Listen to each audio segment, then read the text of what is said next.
परिचय। आप एक सड़क पर टहल रहे हैं। सड़क पर वाहन गुजर रहे हैं जो गुजरते वक्त धुआं छोड़ते हैं। आपको अचानक लगता है कि श्वास लेना कठिन है। ऐसा क्यों? आइए इसका कारण जानें। उद्देश्य।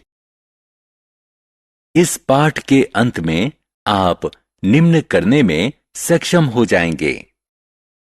वायुमंडल का वर्णन करना, जल और मृदा में वायु की उपस्थिति का प्रदर्शन करना, वायु प्रदूषण की व्याख्या एवं इसके कारणों और प्रभावों का वर्णन करना। पृथ्वी का वायुमंडल। हमारी पृथ्वी चारों तरफ से गैसों की चादर से ढकी हुई है, जिसे वायुमंडल कहा जाता है। इस वायुमंडल में कुछ दूसरी गैसों के साथ नाइट्रोजन, ऑक्सीजन, हाइड्रोजन और कार्बन डाइऑक्साइड शामिल हैं। वायुमंडल हमें सूर्य से आने वाली कुछ हानिकारक किरणों से बचाता है। पृथ्वी पर जीवन को बनाए रखने के लिए वायुमंडल इसके ताप को संचालित करने में महत्वपूर्ण भूमिका निभाता है। रोचक तथ्य। जल में वायु। बच्चों, हम जानते हैं कि सभी जीवों और पादपों को श्वास लेने के लिए ऑक्सीजन की आवश्यकता होती है। थल भाग में रहने वाले सभी जीव वायु में उपस्थित ऑक्सीजन श्वास के रूप में लेते हैं। हम जल में नहीं जी सकते। जब गोताखोर जल के भीतर जाते हैं तो वो अपने साथ ऑक्सीजन के सिलेंडर लेकर जाते हैं। इस व्हेल को देखिए, यह कैसे श्वास लेती है। इसी प्रकार जलीय पादप कैसे कार्बन डाइऑक्साइड और ऑक्सीजन प्राप्त करते हैं। आपको यह जानकर आश्चर्य होगा कि वो श्वास के रूप में वायु लेते हैं। आइए एक गतिविधि करते हैं। एक बीकर में थोड़ा जल लीजिए। इसे उबालने के लिए गर्म कीजिए। क्या आप बाहर उठते बुलबुले देख सकते हैं? ये जल से बाहर आ रहे हैं। सामान्य तापमान पर वायु जल में घुली रहती है, इसलिए हम इन्हें देख नहीं सकते। जब जल को गर्म किया जाता है तो जल में घुली हुई वायु बुलबुलों के रूप में बाहर आती है। जीव और पादप जल में घुली हुई ऑक्सीजन को श्वसन के लिए प्रयोग करते हैं। मृदा में वायु। मृदा में रहने वाले जीव किस तरह ऑक्सीजन प्राप्त करते हैं, इसे जानने के लिए एक कटोरे में थोड़ी मृदा लीजिए और उसमें जल डालिए। आपने क्या देखा? आप देख सकते हैं कि मृदा से वायु के बुलबुले बाहर आ रहे हैं। जब मृदा में जल मिलाया जाता है तो यह मृदा में उपस्थित वायु को जल से स्थानांतरित करता है। मृदा में उपस्थित वायु बुलबुले के रूप में बाहर आती है। मृदा में बिलों और सुराखों में रहने वाले जीव मृदा में उपस्थित वायु को श्वास के रूप में ग्रहण करते हैं। वर्षा ऋतु में इन दरारों और सुराखों में जल भर जाने के कारण इन जीवों को श्वास लेने के लिए बाहर आना पड़ता है। वायुमंडल में ऑक्सीजन का पुनर्भरण।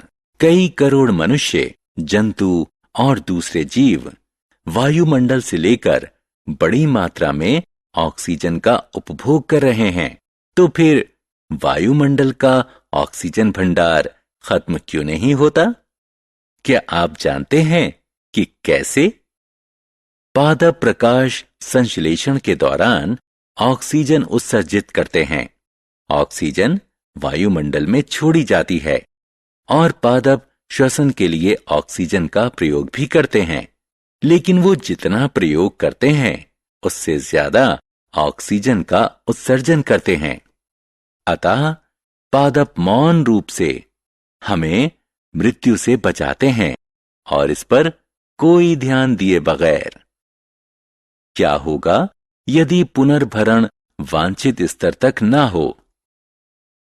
क्या होगा यदि वायुमंडल में कार्बन डाइऑक्साइड का भरण ज्यादा हो जाए और यह पादपों द्वारा कार्बन डाइऑक्साइड और ऑक्सीजन के बीच संतुलन बनाने की सीमा से अधिक हो जाए? क्या होगा यदि दूसरी हानिकारक गैसें वायुमंडल में उत्सर्जित होने लगें? उत्तर है, इसका परिणाम होगा वायु प्रदूषण। वायु प्रदूषण, इसके कारण और प्रभाव। कार, स्कूटर, वातानुकूलक, रेफ्रिजरेटर और दूसरी चीजें हानिकारक गैसें उत्सर्जित करती हैं और वायु को प्रदूषित करती हैं। कोयले के जलने के कारण भी अत्यधिक मात्रा में उत्सर्जित होने वाली कार्बन डाइऑक्साइड से वायु प्रदूषित होती है। जो पदार्थ वायु को प्रदूषित करते हैं उन्हें प्रदूषक कहते हैं। वायु प्रदूषक मुख्यतः कारखानों और गाड़ियों से निकलने वाला गैसीय उत्सर्जन होता है। वायु प्रदूषण वैश्विक समस्याएं भी पैदा कर रहा है, जैसे कि क्लोरोफ्लोरोकार्बन के उत्सर्जन के कारण ओजोन परत का क्षरण और कार्बन डाइऑक्साइड के उत्सर्जन के कारण वैश्विक उष्णता में वृद्धि। वायु प्रदूषण की रोकथाम। वायु प्रदूषण पर कुछ साधारण उपायों से रोकथाम लगाई जा सकती है। निजी वाहन के बजाय सार्वजनिक वाहन का प्रयोग करें। दैनिक जीवन में लकड़ी का प्रयोग न करें। अपने आसपास ज्यादा वृक्ष लगाएं। वातानुकूलक जैसे साधनों को दूसरों के संग साझा करें। सूखी पत्तियों और दूसरे सड़नशील अपशिष्ट पदार्थों को जलाने के बजाय उनसे खाद बनाएं। परफ्यूम और डिओड्रेंट का प्रयोग कम करें। आत्म मूल्यांकन। सही विकल्प को चुनकर वाक्यों को पूरा करें।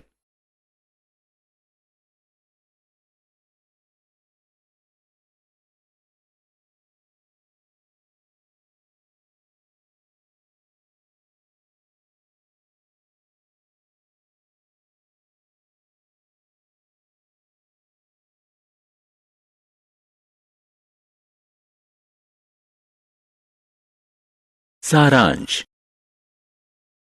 आइए हमने जो कुछ सीखा है उसे संक्षेप में दोहराएं। पृथ्वी के चारों तरफ वायु के आवरण को वायुमंडल कहते हैं। यह पृथ्वी पर जीवन के लिए आवश्यक है। जलीय जीव और पादप जल में विघटित वायु का श्वसन के लिए प्रयोग करते हैं।